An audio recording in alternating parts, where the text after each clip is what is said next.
We come to our main event of the night. Please welcome, in the blue corner, Keoni Terorotua. Okay, our final fight for the night. We have a professional fight. Flyweight. We have Keoni Terorotua fighting out of Tiaro MMA and City Kickboxing. Obviously, you may have heard of Israel Alessandra. Pretty good quality training partners to have, the UFC champion himself. Training under Eugene Bateman. Looking forward to seeing what he brings to the table today. Yeah, big time. Now, this is his first professional fight, so we'll see how he goes with the level change, and then, yeah, he's just looking for a finish. Trains out of City Kickboxing, so it's going to be super high level, like you were saying before. Fully battle Brazilian Jiu-Jitsu. Looking for a choke, probably, I reckon, if he gets his own way.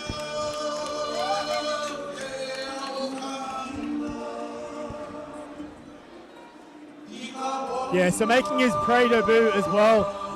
Really good. Looking forward to seeing this kind of stuff. He looks super calm and collected.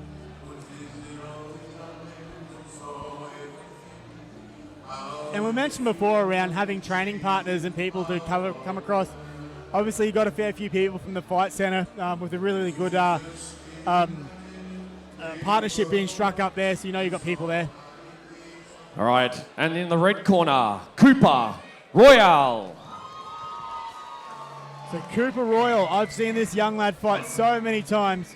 Coopar Rush Royal, originally starting out of Rockhampton, just absolutely loving it, and is a complete and absolute showman. With a walkout song as Barbie Girl, yeah, I agree. What I like about him, so obviously the Rush fight name is very similar to what you see from George St. Pierre. He has a very strong quality karate background, and basically used to train in Brampton, and just in terms of his ability to be able to close ground and cause significant strikes is absolutely phenomenal. He's been working a lot on his grappling. I'll throw to yourself, Kira. You've had a conversation with him, so what do you see from here?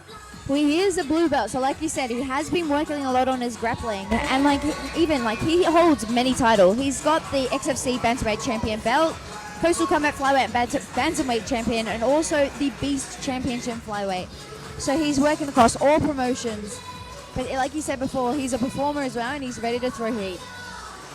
He also did really well in the IMAF competitions as well, so he has quite a few fights in his amateur career across there.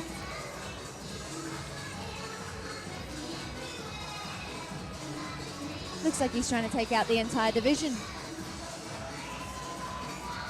He certainly embraced the pink. Not sure the Pink Panther will be happy with the colour code he's gone with. Those shorts are cool. Agreed. Not for me, but I'm glad he's wearing them. All right, everyone, your main event is a flyweight bout. Both fighters weighed in under the 56.7 kilo limit. Introducing first, in the blue corner, he fights under Tiaro MMA and City Kickboxing under one of the world's best, Eugene Bateman. Undefeated as an amateur and now making his pro debut, this is Keoni Terorotua.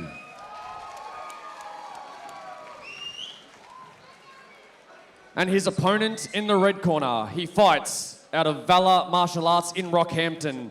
Under BJJ brown belt, Brandon Odgar, 1-0 as a professional off the back of an 11-fight amateur career. This is Coopar Rush Royale. Keoni, Coopar, Keoni. Okay, gentlemen, we went through the rules out the back. Make sure you listen to my command all times. Defend yourselves all the time. Hook them up. Good luck to you both. This fight is 3 rounds by 5 minutes.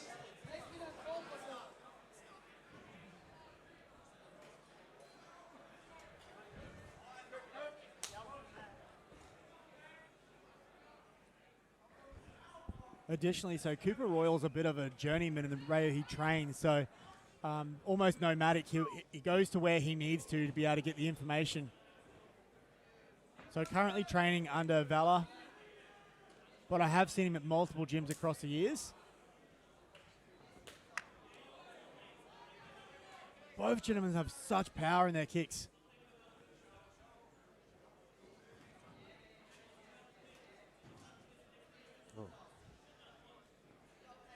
I like the gamesmanship of when you throw a kick and you like shake your head like, no, bring it on. So even you see there when Cooper does those low calf kicks, he's throwing them with everything. It's not just touching.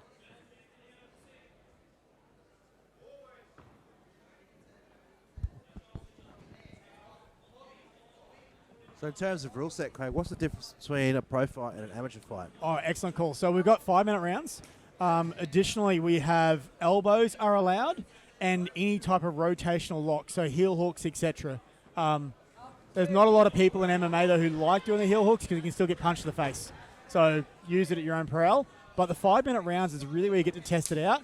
And you'll see from the intensity of these lads throwing already, they don't seem to care that it's 5 minutes. And the fitness level that they'll bring to the table is absolutely phenomenal.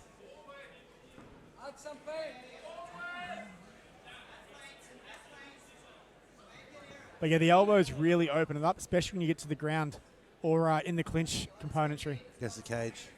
Oh, yeah. If you start to try and do a lazy takedown, raining elbows down into the ears and the side of the head, never fun. Not fun at all. It's got a little bit of an extra sting on them.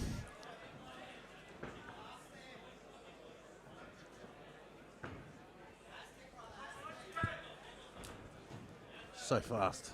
Royal's control of his space is amazing. He's not giving too much. He's not allowing Keoni to have the initiation. He's taking away from him and just giving it straight back. Yeah, he blitzes in really, really quickly. He's got a super strong karate style. Gonna get it? Is he gonna get it? Heavy hips. Heavy, real heavy. Oh, he's up though. He's up. He's up in the corner. Boom! Here we go. That's got to be deliberate. Of course. There's nowhere else you'd want to be. In your own corner. Yeah, just absolutely manhandled him on that one there.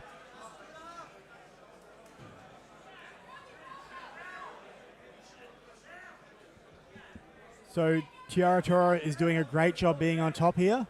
Just in terms of locking down and putting that pressure on. At this stage, no damage being caused outside of the initial thump on the ground. Cooper's corner is telling him to, Royal's corner is telling him to create space. I really love how Ben Johnson's telling him to take his time. Take his time there. Beautiful. As Terorotua was going into full mount, Royal was able to switch hips and get another leg on the outside to half guard. Got a bit of a butterfly hook at this stage. He's probably going to be looking to get that left leg through to lock it in more place. He's got two now. Yeah, the cage just, Royal's ability to do a sweep then was locked out by the cage then. This is one of the areas that Royal hasn't been tested on in his previous fights. He's such a significant striker that taking him down has proved pretty difficult for his other opponents.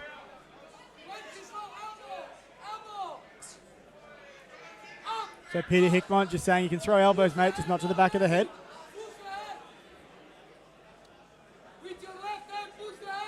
He's got the Pakistani handcuff right there. He certainly does. And that's going to prevent him from, makes it a lot harder to get up off the cage. Off the ground, sorry. Yeah, it also stops him being able to defend that right side when he's got the right arm locked up. Big time. But like everything, there's a pro and con. So doing that, you also lock your ability to be able to throw any attacks with your right arm. Yeah.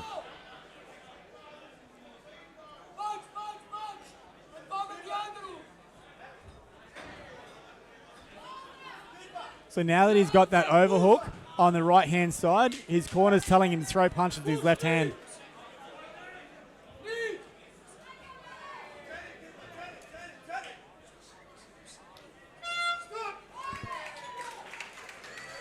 just taunting him, laughing at him. Yeah, absolutely. Gamesmanship there, 100%.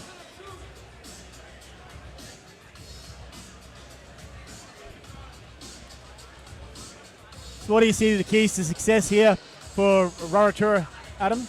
I think he's been quite dominant on the ground there. Yes. He was having good success in the striking and the back and forth. However, as soon as he got into the ground, he was very dominant. Yeah, and Roy was having a little bit of trouble, getting him off. So I would be suggesting. I let's would do like that. to see some more wrestling for 2 reasons. It's working for him, and also it's good to see Royal being tested in this area. Like you said before, he hasn't been tested here before. So I really want to see how that works out. Yeah, his striking is usually so slick. Yeah. People do not have an opportunity to put their hands on him, Yeah. which really gives credit to Terorotua's ability to be able to get there.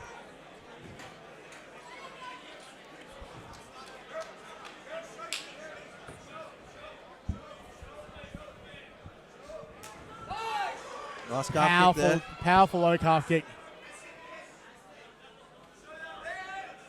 Once again, Cooper's fighting in southpaw, but he is able to switch to any stance whatsoever.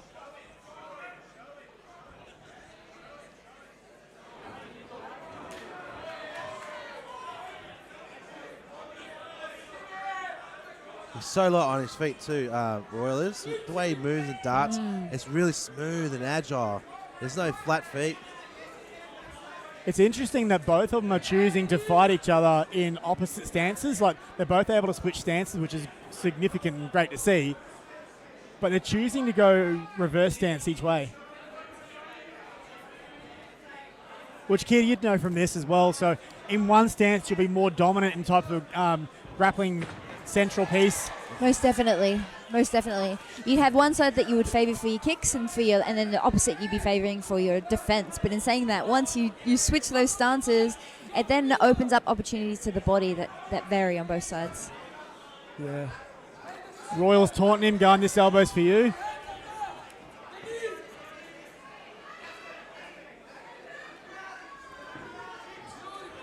Those low kicks are going to start powering up. Every single time he hits it, Terorotua changes stances.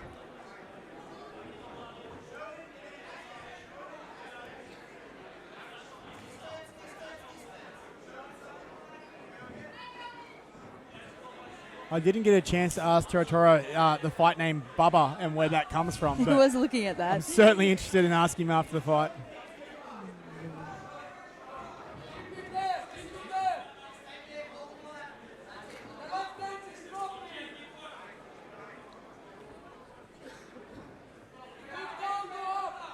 Phenomenal, edge of your seat stuff here. You just know it can be over in a flash. Oh, Terorotua went down to try and catch that kick, not realizing it was for his low calf, and opened up the head.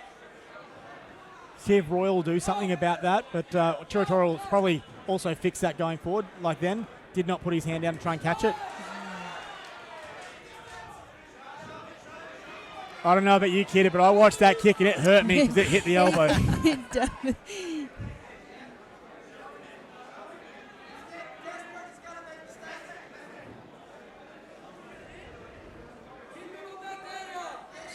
Royal staying very composed. He's choosing his shots, taunting him at the same time. Yeah, we've just passed the halfway of the second rounds. Once again, these 5-minute rounds are certainly opening up more. You're going to watch them put the work in. Nice Jeff Hook there. So Terorotua did really well covering that distance. And really good head movement. He just got off the center line because as he was advancing in there, Cooper, as he's blitzing out, threw that kick. Got that front kick in. Just nipped him on the chin. Terorotua would take that again for this position. Oh, great.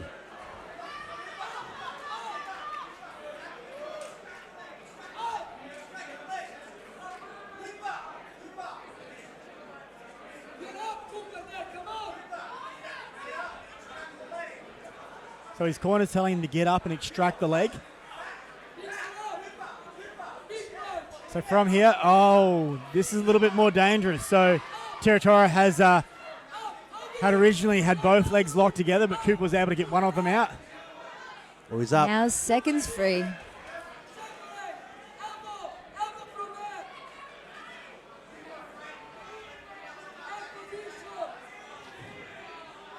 So his corner's yelling out to throw some elbows, but Terorotua has just moved that around and pushed him up against the cage. So it was a little bit of a knee, not a lot of venom behind it.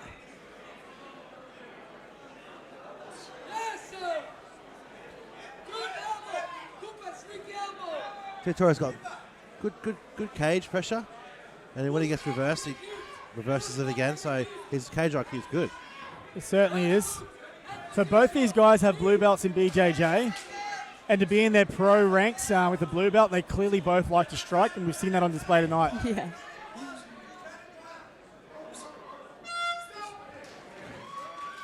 Oh, that's twice. 2 for 2 there. Second round. Still comfortable.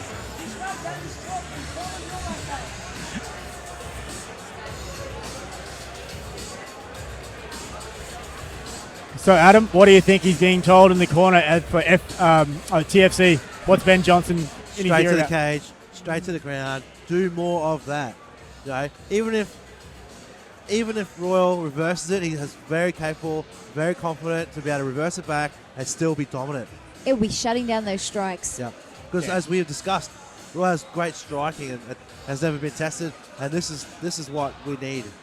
This is what he needs. It certainly doesn't negate the power that Royal has.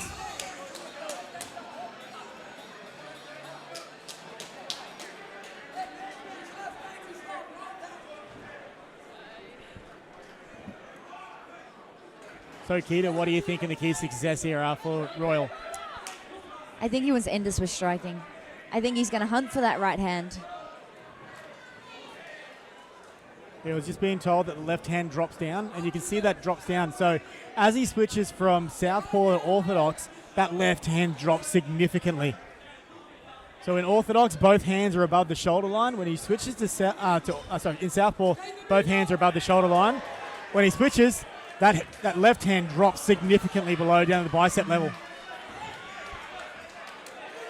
This is the Coopar we've seen before, wanting to strike and will not let the grappling happen.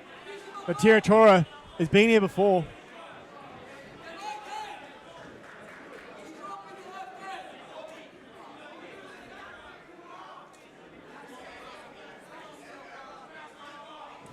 In the third and final round of our main event.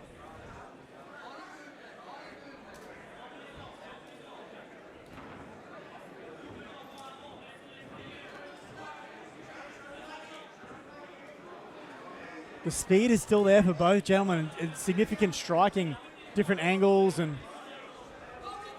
Must have just nicked his cup there. Big one. Oh, oi, oi. Beautiful. Like you said before, he's shutting it down.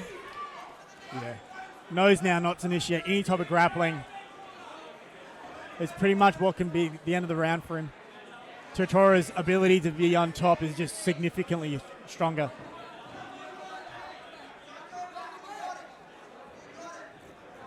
I'm not sure if Royal striking at the start of rounds has been enough to... Oh, speak of the devil. Elbows, elbows. Oh, he's got that low single and he's just riding it up. Royal's got that good reversal. Switches at heavy hips. He's framing off the head just because he wants to take it back to striking. Amazing wrestling there from both lads. Yeah, Terorotua doing those last grasp attempts, but he chained through together quite a few takedown attempts. But Coopar just obviously did not want to be there one little bit and had a lot more urgency in that round. Oh, nasty.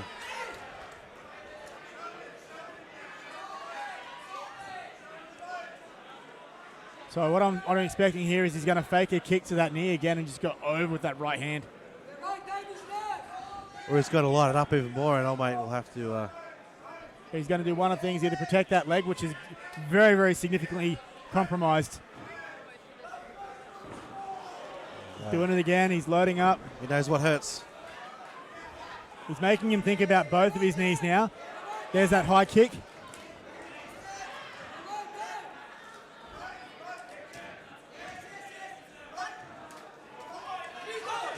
So Terorotua is doing a really good job here, just in terms of trying to Hey. highlight real stuff from Royal. Let's get fancy. 1.5 minutes left to the final round. And Royal's starting to turn it on, trying to get some highlight stuff happening. He's feeling a momentum shift in this fight.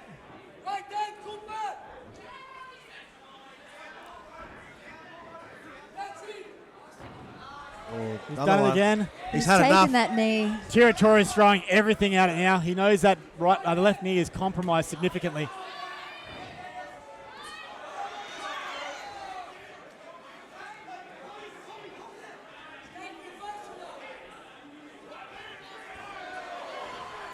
Oh, nice little fake for a spinning back kick, and then went straight back in for some punches.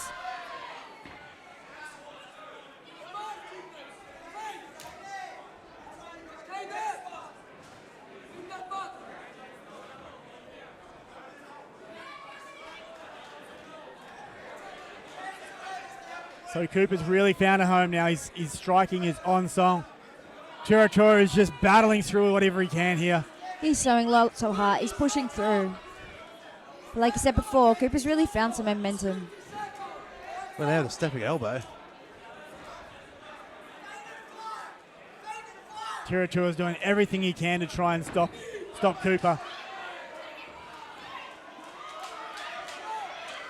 We're in the final 10 seconds now. Didn't get this Terorotua- takedown. Yeah, he's looking to try and shift the momentum so the referees see something different. And remember that he was on top.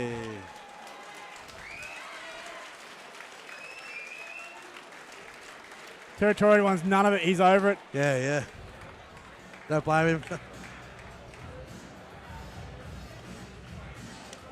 You see, it's all about, game face. Like, you can put on a persona when you're fighting, and obviously Royal puts on a really good persona, but he's still seeking that respect at the end. Like, even though he was kind of shut down for a second there, he's still there, and he's initiating the respect. So he's showing that camaraderie still. A lot of that was built in by Brant Coggill as well, his original trainer. Yeah. From a strong martial arts background, karate champion in his own right, and quite a good quality professional fighter as well. Sorry, mate. That real Robert Whittaker knee kick, that karate style, blitz in, blitz out, hitting him with the front knee. No, that's did a lot of damage in this fight. I'll give credit where credit is due. Whittaker put that in place due to Yoel Romero. Oh, Yeah. And came back with whatever you can do, I can do better, and made that fight better the next time over. But that was a really, really good quality technical battle there. Big time. Professional level.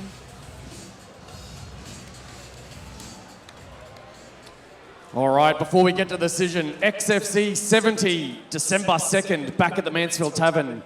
Jump on Eventbrite now for your tickets. All right, for the last fight, our main event of the night, we go to the judges' decision. And your winner by unanimous decision, Coopar Rush Royale.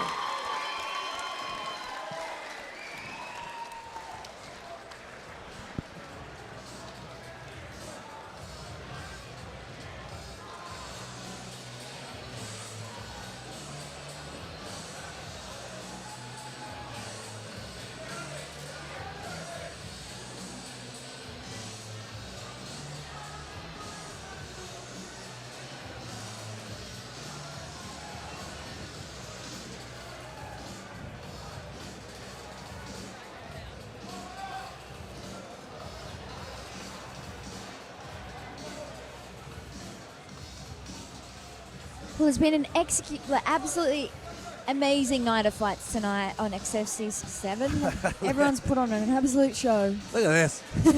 A different type of fight photo. I wouldn't expect anything else from a guy who makes his coaches wear all pink, comes out to bar and go, this is fantastic stuff. Have a chat? Have a chat? Cool.